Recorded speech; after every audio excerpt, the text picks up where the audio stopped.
Friends good evening. आज chapter 7 में नया टॉपिक पढ़ाने जा रहा हूं, प्रिंसिपल ऑफ मूवमेंट।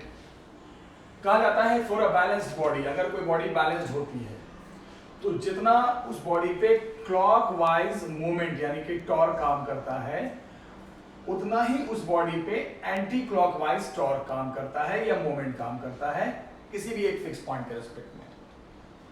जैसे मान लो एक बॉडी है जो इस पॉइंट पे फिक्स्ड है, मान लो सेंटर है, ये ओ सेंटर है या कुछ भी मान लो पॉइंट है, और इस पे दो फोर्स काम कर रहे हैं, इधर से F1 इधर से F2, और इसके खुद का जो वेट है वो mg काम कर रहा है। F1 से O पॉइंट की डिस्टेंस d1 है, F2 से O पॉइंट की डिस्टेंस d2 है।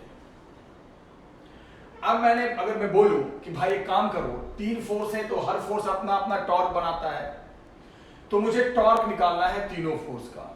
तो कभी भी हम टॉर्क निकालते हैं तो टॉर्क निकालने के लिए एक पॉइंट फिक्स करते हैं जिसके रिस्पेक्ट में निकालते हैं, क्योंकि फोर्स टॉर्क होता है फोर्स इनटू परपेंडिकुलर डिस्टेंस, तो डिस्टेंस वगैरह तो उसी से लेंगे ना जिस पॉइंट को आप फिक्स करोगे। तो आप किसको फिक्स कर रहे हो? ओ पॉइंट के रिस्पेक्ट में हम टॉर्क ले रहे हैं, तो टॉर्क ऑफ पहले फोर्स F1 का ले रहे हैं, इस फोर्स का टॉर्क O पॉइंट के रिस्पेक्ट में। तो क्या होता है टॉर्क का formula? Force into perpendicular distance. Force और O से परपेंडिकुलर डिस्टेंस से d1, तो टॉर्क हो गया force into d1, F1 into d1। फिर टॉर्क में ये भी देखा जाता है कि वो टॉर्क क्लॉकवाइज है या एंटी क्लॉकवाइज। अब ये फोर्स देखो, इसको ऐसे ऐसे उठा रहा है, ऐसे ऐसे यू ले जाना चाह रहा है, यानी ये जो फोर्स टॉर्क बनाएगा वो क्लॉकवाइज, ये भी लिखना पड़ता है टॉर्क में। अब टॉर्क देखो किसका? दूसरे फोर्स F2 का, देखना है एक ही पॉइंट के रिस्पेक्ट में, O पॉइंट के रिस्पेक्ट में। तो इस फोर्स से इसकी परपेंडिकुलर डिस्टेंस d2, तो इसका टॉर्क हो जाएगा F2 इंटू d2। अब ये टॉर्क क्लॉकवाइज होगा या एंटी क्लॉकवाइज वो भी चेक कर लो। ये फोर्स इसको ऐसे उठाना चाह रहा है, यूं ऐसे लाना चाह रहा है, यानी कि ये जो फोर्स बनाएगा टॉर्क वो एंटी क्लॉकवाइज। अब इसके बाद ये हो गया क्लॉकवाइज टॉर्क, ये हो गया एंटी क्लॉकवाइज टॉर्क। एक और फोर्स है जिसका नाम है mg। अब ये देखो mg क्या टॉर्क बनाएगा, तो बड़ा सिंपल है बेटा, mg का टॉर्क 0 होगा। क्यों? हम देख रहे हैं किस पॉइंट के रिस्पेक्ट में? O पॉइंट के रिस्पेक्ट में, और ये फोर्स भी कहां पे काम कर रहा है? उसी पॉइंट पे, तो डिस्टेंस तो बन ही नहीं सकता, तो mg का टॉर्क होगा 0। और ये भी याद रखना, हम जिस पॉइंट के रिस्पेक्ट में टॉर्क निकालते हैं उस पॉइंट पे लगने वाला फोर्स कभी टॉर्क नहीं बनाता, क्योंकि डिस्टेंस ही नहीं बनेगा पॉइंट से। तो तीन फोर्सेस में से इसका टॉर्क नहीं होगा, इन दोनों का होगा। अब आ जाओ, अब अगर मान लो वो बॉडी बैलेंस है या इक्विलिब्रियम है, तो इक्विलिब्रियम में क्या होता है? पहला कॉन्सेप्ट कि नेट फोर्स 0 होता है, फोर्सेस बैलेंस होते हैं। नेट फोर्स 0 का मतलब अपवर्ड को डाउनवर्ड बैलेंस कर देगा और राइट वाले फोर्स को लेफ्ट वाला बैलेंस कर देगा। फिर नेट टॉर्क भी 0 होता है, तभी जाके बॉडी कंप्लीट इक्विलिब्रियम में मानी जाती है। नेट टॉर्क 0 का मतलब क्या हुआ कि क्लॉकवाइज टॉर्क को एंटी क्लॉकवाइज बैलेंस करेगा, याद रखना। चलो अब यहां पे नेट फोर्स 0 करते हैं तो क्या हो जाएगा? Upward force is equal to downward, right left तो है नहीं, upward is equal to downward, यानी F1 plus F2 is equal to mg, पहला इक्वेशन बनेगा। फिर नेट टॉर्क बैलेंस करते हैं, यानी क्लॉकवाइज टॉर्क बराबर एंटी क्लॉकवाइज टॉर्क, तो clockwise torque F1 into d1, anti clockwise torque F2 into d2, ये बनेंगे। ऐसे सवाल में ऐसे इक्वेशन 2 बनते हैं, 3 भी बन सकते हैं। 3 कब बनेंगे? जब फोर्स अप डाउन के अलावा राइट लेफ्ट भी हो जाएगा, तो फोर्स में ही 2 बन जाएंगे यहां, और एक टॉर्क में बन जाएगा तीसरा। तो कोई भी बॉडी इक्विलिब्रियम में हो तो याद रखना forces are balanced, right force is equal to left force, up force is equal to down force. 2 forces से इक्वेशन बन सकते हैं, और एक कहां से बनेगा? टॉर्क से, कि clockwise torque is equal to anti clockwise torque. तो लिखना पड़ेगा ना कौन क्लॉकवाइज टॉर्क बना रहा है, कौन एंटी क्लॉकवाइज, ऐसे बनते हैं इक्वेशन। अब इसी कॉन्सेप्ट पे मैं 3 क्वेश्चन हैं, 2 कराता हूं, एक होमवर्क दूंगा। एक सवाल है, एक रॉड है, बड़ा सा रॉड जिसका मास m मान लो, और वो मास कितना है? 4 kg। रॉड का मास 4 kg। रॉड की लेंथ, पूरी लेंथ को L माना गया है, जो कि है 70 सेंटीमीटर, यानी रॉड की लंबाई है 70 सेंटीमीटर। और क्या बोल रहा है? ध्यान से देखो, ये रॉड 2 क्लैम्ड यानी 2 कील के ऊपर टिका पड़ा है। एक क्लैंप देखो ये है, this is your first clamp and this is your second clamp, ये है क्लैंप, इस पे ये रॉड फिक्स्ड है, ध्यान से देखना। और जो क्लैंप है, एक बात बताओ ध्यान से, पूरे रॉड की लंबाई 70 सेंटीमीटर है, तो रॉड का सेंटर अगर वो माने तो यहां से कितना हो जाएगा 35, यहां से कितना हो जाएगा 35। फिर अब जरा बताना, जहां पे वो क्लैंप है उसकी भी डिस्टेंस दिया हुआ है, फ्रॉम द वन एंड इधर से 10 सेंटीमीटर और इस क्लैंप का भी इधर से 10 सेंटीमीटर, सब दिया हुआ है, मैं अपनी मर्जी से कुछ नहीं बोल रहा हूं। अब बोल रहा है कि इस रॉड पे एक और मास लटकाया गया है, अलग से लटकाया गया है, वो मास है m डैश। वो कहां लटकाया गया है, सवाल में लिखा है, जाके देखना है एनसीईआरटी में। वो लटकाया गया है रॉड के वन एंड से साफ लिखा है उसने 30 सेंटीमीटर पे लटकाया है। ये मैं नहीं बोल रहा हूं, ये क्वेश्चन बोल रहा है कि उसको जो लटकाया गया है, इसको m डैश, इसका m डैश जी है, ये यहां से 30 सेंटीमीटर, सब लिखा हुआ है क्वेश्चन में, 30 सेंटीमीटर पे लटकाया गया है, ठीक है। चल अब बताओ क्या क्या फोर्सेस काम करेंगे। एक तो उस रॉड का खुद का वेट mg, जो लटकाया है इधर से कितना, इधर से 30 सेंटीमीटर पे लटकाओगे तो O से कितना हो जाएगा 5 हो जाएगा ना, ये पूरा 35, ये 30, तो ये बचेगा 5। तो 4 फोर्स काम करेंगे, खुद का वेट, एक लटका हुआ वेट, एक जो क्लैंप है वो लगाएगा normal force, normal reaction N1 और N2, 4 फोर्स काम करेंगे। अब मैं आपसे पूछता हूं, जरा चारों फोर्स की डिस्टेंस मुझे O से बताओ, O को ही फिक्स करेंगे, टॉर्क हम जब भी निकालेंगे तो O के रेस्पेक्ट में। तो बताना जरा ध्यान से, m डैश g की डिस्टेंस, इस फोर्स की डिस्टेंस O से कितनी हो जाएगी 5 सेंटीमीटर। कैसे, आधा 35 और यहां से जो एक एंड से लटकाया है वो 30, तो ये बचेगा 5। फिर बताओ n1 की डिस्टेंस O से कितनी होगी, तो ये यहां से यहां 35, 10 छांट दो तो ये 25, यहां भी वही होगा, यहां से यहां 35, 10 को छांट दो उधर तो ये 25। तो O से चारों फोर्स की डिस्टेंस में इसका होगा 25, इसका होगा 25, इसका होगा 5, इसका तो होगा नहीं, तो वहीं पर है, चलो काम आएगा बाद में। अब वही कॉन्सेप्ट, सवाल तो बैलेंस है, बॉडी बैलेंस है, तो बैलेंस का मतलब क्या होता है, फोर्सेस पहले बैलेंस करो। इक्विलिब्रियम में तो पहले फोर्स बैलेंस किए जाते हैं, upward is equal to downward, upward n1 plus n2, downward में m dash g plus mg। Mass कितना है 4 और दूसरे का 6, तो 4 इंटू जी 10 लेते हैं तो 40, 6 into g 60, 40 plus 60 10, n1 plus n2 is equal to 100। Equation number 1, मैंने कहा ना फोर्स से बनता है, पहले बन गया। अब क्या करेंगे, अगला इक्वेशन कहां से बनाते हैं, टॉर्क से। सेकंड इक्वेशन बनता है टॉर्क से। तो अब टॉर्क देखेंगे, तो टॉर्क के लिए पहले एक पॉइंट फिक्स करेंगे। तो अब हम टॉर्क देख रहे हैं सभी का, किसके रेस्पेक्ट में बताओ, O के रेस्पेक्ट में। O के रेस्पेक्ट में ही टॉर्क देखते हैं, सेंटर के रेस्पेक्ट में ज्यादातर। तो O के रेस्पेक्ट में अब सभी का टॉर्क लो, सभी का मतलब 4 फोर्स है तो चारों का लो। सबसे पहले तो mg का टॉर्क नहीं होगा, क्यों, क्योंकि ये mg उसी पॉइंट पे काम कर रहा है, खत्म।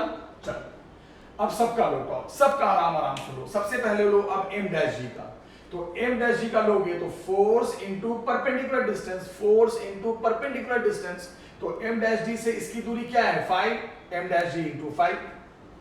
और m डैश g इसको कैसे, ऐसे घुमाना चाहेगा, ऐसे गिराना चाह रहा है, यानी एंटी क्लॉकवाइज, वो भी लिखना पड़ता है ना टॉर्क में।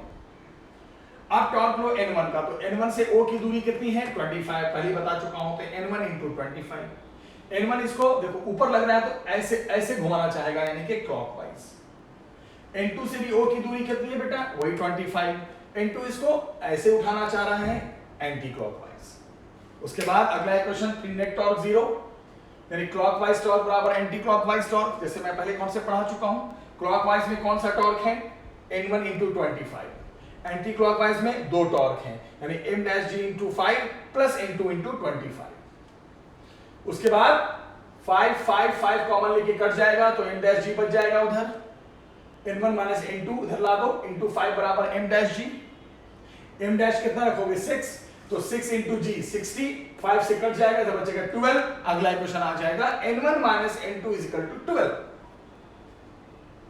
2 इक्वेशन आ चुका है, एक n1 plus n2 like x plus y, एक n1 minus n2 like x minus y। बस उसके बाद दोनों को आपस में सॉल्व करो। कैसे सॉल्व करोगे पता ही है, x plus y x minus y आता है ना, ऐड करो एक निकलेगा, elimination and substitution method, simple बच्चों वाला, n1 इनटू निकालना है, यही निकालने आता है। ये नॉर्मल जो फोर्स रिएक्शन जो फोर्स काम करेगा वो क्लैंप से कांटेक्ट से वो बताओ। तो जैसा मैंने कॉन्सेप्ट पढ़ाया, एक इक्वेशन फोर्स से बनेगा और दूसरा टॉर्क से बनेगा, और इनको आपस में सॉल्व करोगे n1 इनटू आ जाएगा। ठीक है, पढ़ना सवाल एनसीईआरटी का है। अगला सवाल पेज नंबर 178 में 7.9, एक लैडर है, सीढ़ी है, सीढ़ी। ये सीढ़ी यूं दीवारों पे टिकी है, ऐसे टिकी है। ये आपका वॉल है, ये आपकी जमीन है, ग्राउंड है। ये सीढ़ी है ए बी। सीढ़ी का मास लैडर का 20 kg सवाल में दिया हुआ है। ए बी सीढ़ी की लंबाई 3 मीटर है, और ये लैडर का जो बेस है वो दीवार से 1 मीटर के डिस्टेंस पे है। सब क्वेश्चन में लिखा है, जो ऐसे टिकी पड़ी है ना, तो लैडर का जो बेस है वो इस दीवार से 1 मीटर की डिस्टेंस पे है, यानी कि BC = 1 मीटर। I am not telling, question is telling. तो बेटा ये हो गया 3 मीटर, ये हो गया 1 मीटर। तो पाइथागोरस लगाओगे तो ये 3 और 1, तो ये अपने आप AC भी निकाल दो, AC भी आ जाएगा, AC आ जाएगा 2√2 मीटर, √3² - 1² AC भी आ गया 8, यानी 2√2 मीटर। चलो अब आते हैं, एक चीज और ध्यान रखना, क्या बोला है कि जो दीवार जो ग्राउंड पे है ना, ये ग्राउंड रफ है, लेकिन जो दीवार है वो स्मूथ है। Wall is smooth, ground is rough. सब क्वेश्चन का पार्ट है, ध्यान रखना। अब बताओ, सब सीढ़ी ऐसे रखी है तो क्या क्या फोर्स काम करेगा। तो सबसे पहले तो बिल्कुल सीढ़ी के सेंटर पे उसका वेट काम करेगा mg, पहला फोर्स तो mg काम करेगा। दूसरा फोर्स बताओ, दूसरा फोर्स काम करेगा, ध्यान से देखना, सीढ़ी दो जगह कांटेक्ट बनाए हुए है। एक सीढ़ी कांटेक्ट कहां बनाए हुए है, ग्राउंड पे। एक सीढ़ी कहां कांटेक्ट बनाए हुए, ग्राउंड पे। तो ग्राउंड क्या लगाएगा, नॉर्मल फोर्स, किधर, ऊपर की तरफ, n1। दूसरा सीढ़ी कहां है, दीवार से कांटेक्ट बनाए हुए है, तो दूसरा दीवार उसको पुश करेगा, इधर से लगाएगा नॉर्मल। नॉर्मल किधर होता है, जिधर वो कांटेक्ट सरफेस उसको पुश करता है। तो एक तो नॉर्मल ऐसे लगेगा और एक नॉर्मल यहां लगेगा, 3 फोर्स हो गए। फिर क्या है, ये जो लैडर है वो यहां पे फ्रिक्शन फील करेगा क्योंकि ये रफ है, यहां नहीं फील करेगा क्योंकि वॉल स्मूथ है। जहां कांटेक्ट है वहां फ्रिक्शन भी काम करता है, बट फ्रिक्शन यहां नहीं लगेगा क्योंकि वॉल तो स्मूथ है, बट ग्राउंड रफ है तो यहां फ्रिक्शन लगेगा। किधर लगेगा फ्रिक्शन, वो कैसे पता चलता है।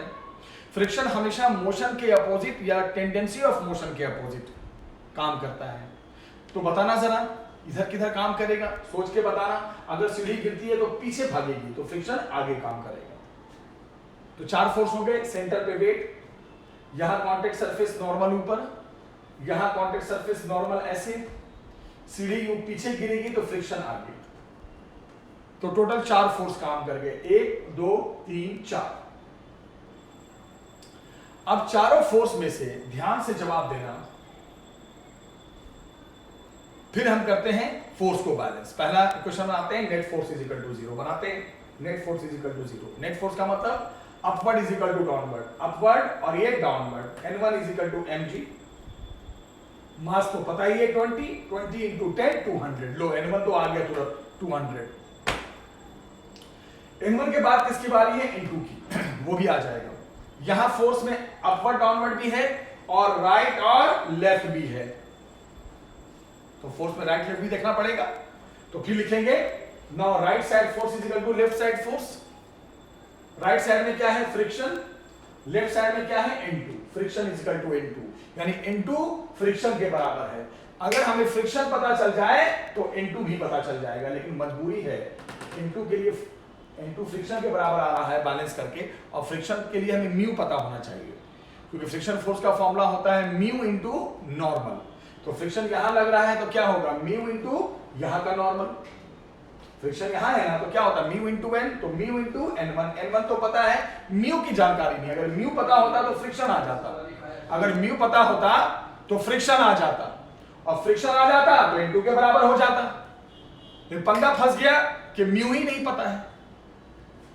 म्यू पता होता तो फ्रिक्शन आराम से निकाल देते। क्या होता है mu into normal, mu into यहाँ का नॉर्मल, यहाँ का नॉर्मल तो पता ही है, म्यू आपको पता होता तो फ्रिक्शन आ जाता। लेकिन फ्रिक्शन हमें पता नहीं है, इसलिए जब फ्रिक्शन ही नहीं पता तो इनटू भी पता नहीं चल पाएगा। तो आप क्या करेंगे, अब दूसरा जो कॉन्सेप्ट है वो टॉर्क लेंगे। टॉर्क जैसे मैंने कहा था दूसरा इक्वेशन हमेशा टॉर्क से लिया जाता है, तो आप टॉर्क लेंगे। टॉर्क किस पॉइंट के रिस्पेक्ट में लेंगे, जाहिर सी बात है आपको पता ही है टॉर्क किसके रिस्पेक्ट में लेते हैं। टॉर्क लेते हैं हमेशा हम ओ के रिस्पेक्ट में। यहां भी हमने लिया था ओ के रिस्पेक्ट में, यहां भी हम लेंगे किसके रिस्पेक्ट में, ओ के रिस्पेक्ट में। लेकिन यहां पे आप टॉर्क ओ के रिस्पेक्ट में नहीं ले सकते हो, इसके पीछे भी एक लॉजिक है। यहां पे ओ के रिस्पेक्ट में अगर लोगे तो पंगा ये होगा कि फ्रिक्शन का भी टॉर्क बनेगा और फ्रिक्शन अननोन है। यहां n1 n2 के अलावा फ्रिक्शन अननोन है। और सब सवाल में क्या था, n1 n2 अननोन होता था, पर ये दोनों तो नोन होता था। यहां n1 n2 तो था ही निकालना है, साथ साथ जो बचे हुए दो फोर्सेस और हैं उसमें एक और अननोन है। तो जब ऐसा सवाल आ जाए जहां n1 n2 के अलावा और भी अननोन फोर्स हो तो आप ध्यान रखना, तो टॉर्क आप फिर वहां सेंटर के रिस्पेक्ट में मत लेना, फिर वहां टॉर्क आप उसी पॉइंट के रिस्पेक्ट में लेना जहां पे वो एक और अननोन काम कर रहा है। यानी फ्रिक्शन जो अननोन है वो कहां पे काम कर रहा है, बी पे, इसलिए बी के ही रिस्पेक्ट में लेना, याद रखना। अगर फ्रिक्शन की जानकारी होती, यानी 1 2 3 4 में से ये दोनों तो निकालना ही होता है, नॉर्मल दोनों, इसके अलावा ये दोनों जो बचे हैं अगर वो दोनों नोन होता तब तो आराम से ओ के रिस्पेक्ट में लेते तो चला जाता, हो जाता।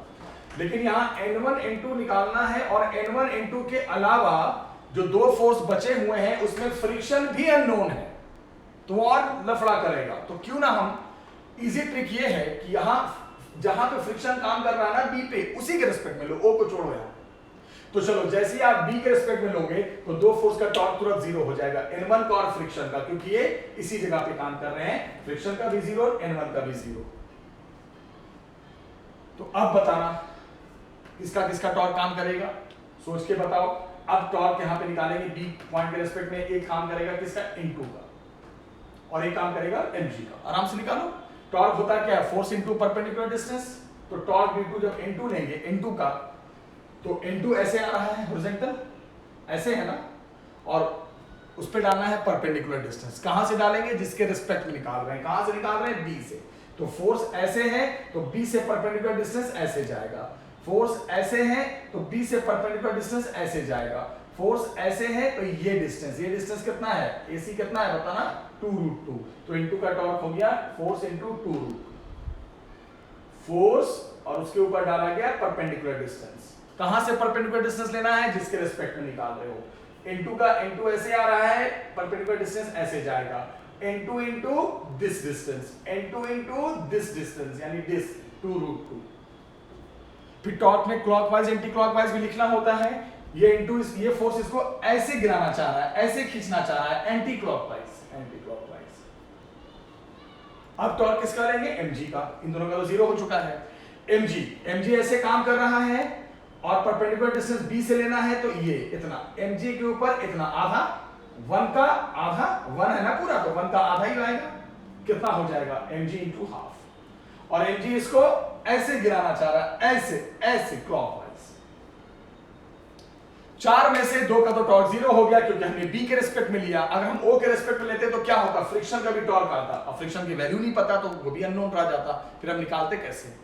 तो जहां n1 n2 के अलावा और भी अननोन दिखे तो आप उसी पॉइंट के रिस्पेक्ट में टॉर्क निकाल दो जहां पर वो एक और अननोन काम कर रहा है, जिससे इसके टॉर्क का झमेला नहीं रहेगा।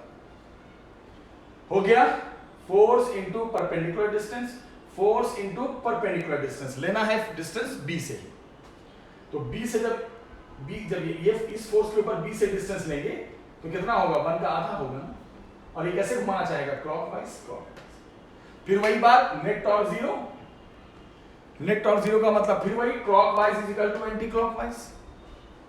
क्लॉकवाइज में क्या काम कर रहा है, mg into half, anti clockwise में क्या है, n2 इंटू 2√2, यानी n2 इज इक्वल टू नीचे ला दो mg बाय 4√2। मास कितना है 20 इंटू 10, 200 बाय 4√2, काट दो 50 बाय √2, कट कुट के आ जाएगा 25√2। This is n2 and this is n1। n1 n2 reaction force ये निकालने आता है। कॉन्सेप्ट है, हमेशा हम अगर सेंटर के रिस्पेक्ट में ही टॉर्क लेते हैं, यानी सारे फोर्स की डिस्टेंस परपेंडिकुलर डिस्टेंस ओ से ही लेते हैं। देखो लिया था ना मैंने, n1 का ओ से, m' का ओ से, n2 का ओ से, लेकिन यहां पे n1 n2 के अलावा एक और अननोन है जिसकी हमें जानकारी नहीं है, तो टॉर्क में वो ना आ जाए, इससे बढ़िया उसका टॉर्क जीरो करने के लिए उसी पॉइंट के रिस्पेक्ट में ले लो आप। और आपको पता है जिस पॉइंट के रिस्पेक्ट में टॉर्क निकालते हैं तो उस पॉइंट पे कोई भी फोर्स लगे उसका टॉर्क खत्म हो जाता है, जीरो हो जाता है। बच्चे ये मैंने करा दिया। अब अगली क्लास में, नेक्स्ट क्लास में मैं इस पे होमवर्क दूंगा, अभी उस पर क्वेश्चन डिस्कस करूंगा और बिल्कुल नया टॉपिक में आपको पढ़ाऊंगा। तो आज मैं इतना ही रहने देता हूं, नेक्स्ट क्लास में मिलते हैं। Thank you very much.